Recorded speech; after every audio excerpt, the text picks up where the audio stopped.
অনুভব করার বাকি, একটু অনুভব করার বাকি।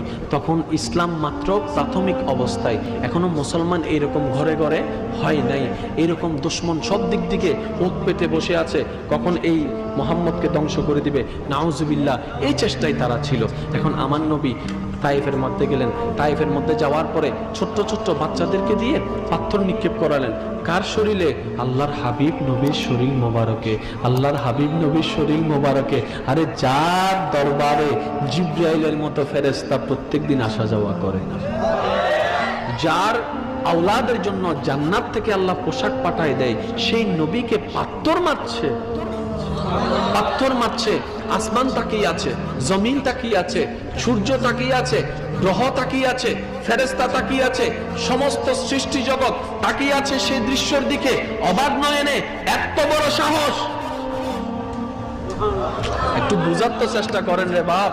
এই এলাকার যদি একজন